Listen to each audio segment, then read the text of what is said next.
So the Batman काफ़ी कमाल की पिक्चर है और इसका एक विलन जो है वो रिडलर, वो काफ़ी कमाल का कैरेक्टर है और सबको पसंद आ रहा है। तो मैंने सोचा उसकी ओरिजिन स्टोरी के बारे में बात करूं। तो मूवी में तो हमें ऐसा दिखाया गया है कि एक तरह से जो हमारा ये रिडलर है वो अनाथ था, लेकिन पिक्चर में ऐसा नहीं है। रिडलर अनाथ नहीं था, वो मतलब एक तरह से उसका भी घर परिवार था। उसके पिता थे, उसकी माता थी, लेकिन उसके पिता से उसकी कुछ ज़्यादा बनती नहीं थी। तो अभी हम उसके बारे में ही बात करने जा रहे हैं। तो दरअसल में होता क्या है, जो रिडलर है वो फर्स्ट प्राइज़ लाता है और पढ़ाई में वो बहुत अच्छा होता है। उसके मतलब वो फर्स्ट आता है स्कूल में, क्लास में। तो तो उसके पापा जब ये बात सुनते हैं, वो रिपोर्ट कार्ड देखते हैं तो उसको बहुत पीटते हैं। मतलब आप सोच के देखो कि कोई अगर आप भी हो, आप नंबर 1 आए, आप फर्स्ट आ गए किसी स्टडीज़ में या एग्ज़ाम में, तो आपके पापा आपको गले लगा लेंगे, आपको मिठाई खिलाएंगे। लेकिन हुआ क्या, उसको पीट डाला। मतलब हमारे गंदे मार्क्स आते तो हमें बेल्ट मिलती, उसे बेल्ट मिली क्योंकि उसके अच्छे मार्क्स आए थे।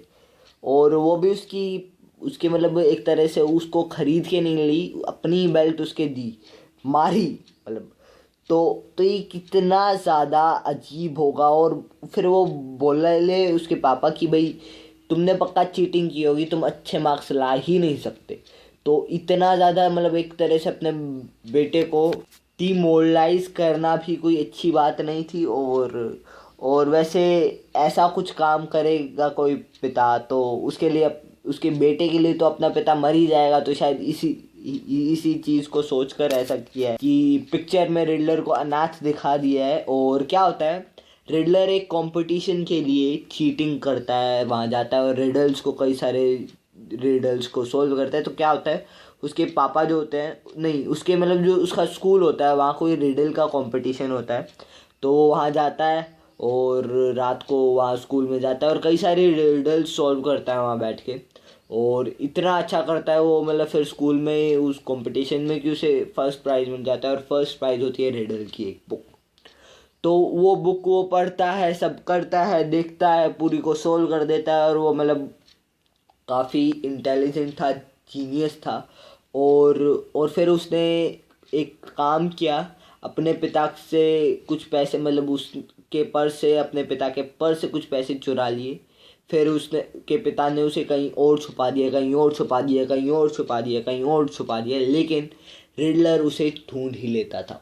और हाँ, रिडलर का जो रियल नेम है वो खुद एक रिडल है। उसका रियल नेम एडवर्ड निग्मा, जिसमें आई आता था, फिर उसमें एडवर्ड निग्मा आ गया, उसमें जिसमें वाई आता था। और उसके बाद अब एडवर्ड नेस्टन है। तो देखा जाएगा, अभी आगे भी बदल सकता है, यूँ तो कुछ भी हो सकता है। रिडलर एक खुद मिस्ट्री है। और फिर ऐसे ही मतलब वो जब इतनी जगह रिडलर के पिता अपना पर्स छुपा देते हैं, लेकिन फिर भी हमेशा रिडलर उसे छुपाई हुई जगह तक पहुंच के उस रिडल को सोल्व करके, जो भी था वो पर्स को उठा लेता है, उसे पैसे निकाल लेता है। तो उसके पापा फ्रस्ट्रेशन में आके वो पर्स सीवर में छुपा देते हैं। अब सीवर में तो कोई इतनी ज़्यादा तो ऐसी थिंकिंग नहीं रख सकता, हाँ मेरे पिता ने ज़रूर ये सोच के सीवर में छुपा दिया होगा।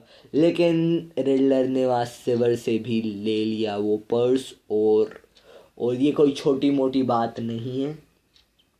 यही दर्शाती है कि रिडलर एक मास्टरमाइंड, एक क्रिमिनल बन है। और वो मतलब एक तरह से उसने इतनी रिडल्स विडल्स, अपनी पिक्चर में भी आपने देखा होगा कि कितनी सारी रिडल्स दी थी। और बैटमैन उसे सॉल्व करता रहता था, फिर आगे बढ़ता था, फिर सॉल्व करता था, फिर आगे बढ़ता था। और कुछ इसी तरह ही चल रहा था। तो पिक्चर तो काफ़ी अच्छी थी। और ये जो रिडलर है वो क्योंकि इतनी रिडल सॉल्व करता था, इतना सब कुछ करता था, और उसके मन में एक हेट था, जो भी मतलब पॉलिटिशियंस हैं, जो भी ये सब बड़े बड़े लोग हैं जो कि ढोंग करते हैं अच्छा होने का, तो उन सब से वो थोड़ा हेट करता था। तो उन सबको मारने के लिए, उन सबको हराने के लिए वो रिडल्स का इस्तेमाल करता है। और वो एक क्रिमिनल है ही।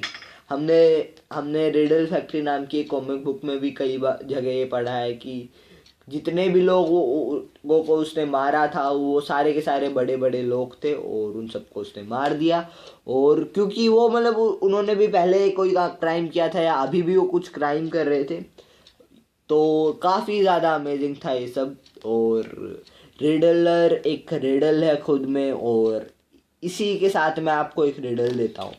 आपको एक ऐसा कैरेक्टर बताना है जो उड़ नहीं सकता, ना उसके पास कोई पावर है लेकिन वो सुपर हीरो है, और उसके पास एक सुपर पावर है लेकिन वो सुपर पावर कोई सुपर हीरो की पावर नहीं है, और वो पावर है एक हिम्मत है, और वो हिम्मत उसे अपने चेहरे को एक मुस्कुराहट में छुपाकर अंदर के गुस्से को दबाकर एक सुपर हीरो बनकर मिली है।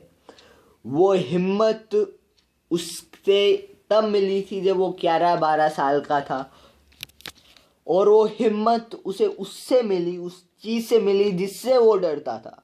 तो आपको इस रिडल को सोल्व करना है और कमेंट सेक्शन में बताना है कि ये कौन सा सुपर हीरो है, कॉमिक बुक्स में ही है। और एक और अगर मैं आपको एकदम मतलब बहुत इजी तरीके से बता दूं तो मैं ये बताऊंगा कि उस कैरेक्टर का जो एक तरह से लिंक है वो डीसी से है, डीसी का ही वो कैरेक्टर है।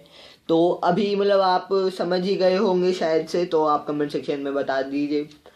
और अभी मैं किसी और वीडियो में कभी और कहीं और मिलूंगा, तब तक के लिए बाय। और इससे रिलेटेड कोई नहीं अपडेट या कुछ मुझे पता चलेगी तो मैं आपको तुरंत सूचित करूंगा।